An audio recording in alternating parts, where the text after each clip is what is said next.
سورہ بنی اسرائیل کی آیت نمبر 2 کے اندر اللہ کریم نے حضرت موسیٰ علیہ السلام کے اوپر اپنے انعام کا ذکر فرمایا۔ اللہ پاک ارشاد فرماتا ہے وَآتَيْنَا مُوسَى الْكِتَابَ وَجَعَلْنَاهُ هُدًى لِبَنِي إِسْرَائِيلَ، اور دی ہم نے موسیٰ کو کتاب اور بنایا ہم نے اس کتاب کو ہدایت بنی اسرائیل کے لیے۔ اس کتاب میں ہم نے بنی اسرائیل کو حکم دیا کہ نہ بنانا میرے بغیر کسی اور کو اپنا کارساز۔ اللہ پاک نے یہاں موسیٰ علیہ السلام کے اوپر اپنی مختلف نعمتوں کا ذکر کرتے ہوئے ارشاد فرمایا کہ ہم نے موسیٰ علیہ السلام کو کتاب عطا فرمائی، وَآتَيْنَا مُوسَى الْكِتَابَ، اور ہم نے موسیٰ علیہ السلام کو کتاب عطا فرمائی۔ اب یہ کتاب یہاں جس کتاب کا ذکر ہے وہ ہے تورات، کیونکہ حضرت موسیٰ علیہ السلام پر اللہ پاک نے تورات نازل فرمائی۔ تو اللہ پاک فرماتا ہے وَجَعَلْنَاهُ هُدًى لِبَنِي إِسْرَائِيلَ، اور یہ جو کتاب ہے یہ ہم نے بنی اسرائیل کے لیے ہدایت بنائی، باعث ہدایت بنائی۔ تورات بنی اسرائیل کے لیے ہدایت کا سرچشمہ رہی۔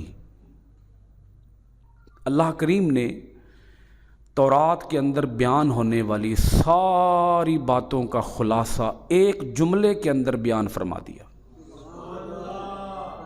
ساری تورات کا خلاصہ یہ ہے اللہ تتخذوا من دونی وکیلا۔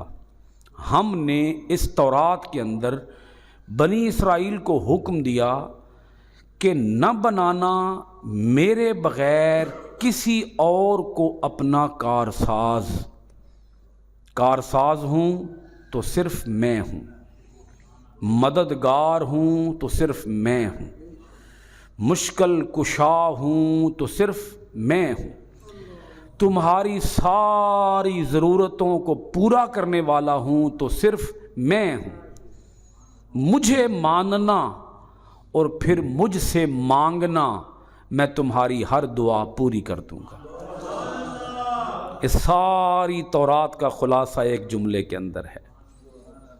وہ رب فرماتا ہے وکیل میں ہوں، کارساز میں ہوں، تمہاری فریاد رسی کرنے والا میں ہوں، تمہاری مشکلات کا مداوع کرنے والا میں ہوں، مجھ سے لو لگائے رکھنا، مجھ سے تعلق جوڑے رکھنا، میں تمہاری کوئی دعا رد نہیں کروں گا، ہر تمنا پوری کروں گا، ہر دعا پوری کروں گا، تمہارے گھروں کو مالا مال کر دوں گا، تمہیں آباد کر دوں گا، تمہیں شاد رکھوں گا، تمہیں سلامتی، عزت، وقار، ترقی، خوشحالی عطا کروں گا، لو مجھ سے لگائے رکھنا، تعلق مجھ سے جوڑے رکھنا۔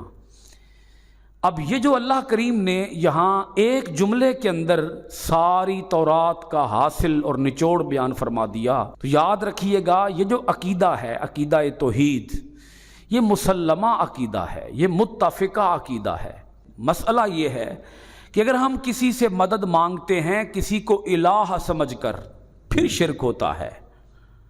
اگر ہم نے کسی کو الہ سمجھ کر نہیں، معبود سمجھ کر نہیں، صرف کسی سے ہم نے مدد مانگی ہے اللہ کا بندہ سمجھ کر، بولیے اللہ کا نیک برگزیدہ بندہ سمجھ کر اگر ہم نے کسی سے مدد مانگی ہے اور ہم اس کو حقیقی مددگار نہیں سمجھتے تو اس سے شرک تو نہیں ہوگا۔ بھئی روزمرہ کی زندگی کے اندر ہم لوگوں سے مدد مانگتے ہیں، مثال کے طور پر مجھے پانی پلا دو، ٹھیک ہے جی، انسان اپنی چھوٹی چھوٹی ضرورتیں مانگتا ہے دوسروں سے، میری مدد کرو، میری ہیلپ کرو۔ یہ مدد مانگنا شرک نہیں ہے۔ شرک تب ہوگا کہ جب کسی کو معبود حقیقی سمجھ کر یا مددگار حقیقی سمجھ کر کسی سے مدد مانگی جائے گی، بولیے پھر کیا ہو جائے گا؟ شرک ہو جائے گا۔ اللہ پاک نے خود حکم دیا ہے ایک دوسرے کی مدد کرو، وتعاونوا علی البر والتقوی، نیکی اور تقوی کے کاموں میں ایک دوسرے کی مدد کیا کرو۔ یہ تو اللہ پاک خود حکم دیتا ہے۔ تو مدد مانگنا کسی سے یہ شرک نہیں ہے۔ شرک تب ہوگا کہ جب ہم کسی کو اپنا حقیقی مددگار سمجھ کر مدد مانگ رہے ہوں۔ اور اللہ کریم نے یہاں ایک اور بات بھی واضح فرما دی اس آیت کے ذریعے۔ وہ بات یہ ہے کہ یہ جو اللہ پاک نے حکم دیا کہ صرف مجھی سے مدد مانگو، اللہ پاک بتانا چاہتا ہے کہ یہ حکم کوئی آج کا حکم نہیں ہے۔ ہم نے صرف اس کتاب قرآن مجید کے اندر یہ حکم نہیں دیا، پچھلی کتابوں کے اندر بھی ہم نے یہی حکم دیا، پچھلی قوموں کو بھی ہم نے یہی حکم دیا، لو صرف مجھ سے لگانا، تعلق صرف حقیقی مددگار صرف مجھے سمجھنا، حقیقی سازگار صرف مجھے سمجھنا۔ اللہ پاک بتانا چاہتا ہے یہ حکم صرف قرآن کا نہیں ہے، یہی حکم تورات کا ہے، یہی حکم زبور کا ہے، یہی حکم انجیل کا ہے۔ جتنے پیغمبر آئے ہر پیغمبر نے اپنی امت کو یہی درس دیا، کیا؟ اللہ تتخذوا من دونی وکیلا، کہ تمہارا مددگار ہے تو صرف اللہ ہے۔ بھئی چھوٹی سے چھوٹی چیز ہو نا، کوئی بڑی سے بڑی چیز ہو، اللہ پاک پتہ ہے کیا فرماتا ہے؟ مجھ سے مانگو۔ وہ مانگنے سے بڑا خوش ہوتا ہے، اس سے کوئی دعا کرے وہ بڑا خوش ہوتا ہے۔ بھئی ہم کسی بندے سے سوال کریں نا، کسی بندے سے، تو بندہ تو اکڑ میں آ جاتا ہے، غرور میں آ جاتا ہے، تکبر میں آ جاتا ہے، بندہ رسوا بھی کرتا ہے۔ کسی سے مانگیں تو بندے رسوا بھی کرتے ہیں، ذلیل بھی کرتے ہیں، دھکے بھی دیتے ہیں، دے دیں تو اپنا احسان بھی جتلاتے ہیں، میں نے تجھے دیا تھا۔ اور اگر بندہ کسی سے دوبارہ مانگنے کے لیے چلا جائے تو رسوا کرتے ہیں، انسان کو ذلیل کر کے چھوڑ دیتے ہیں۔ تم بار بار مانگنے آ جاتے ہو، تمہیں شرم نہیں آتی؟ لیکن وہ رب اپنے بندے سے فرماتا ہے، میرے بندے مجھ سے مانگا کر، ایک بار نہیں بار بار مانگا کر۔ مجھے اللہ پاک فرماتا ہے مجھے پسند ہے کہ میرے بندے مجھ سے مانگیں۔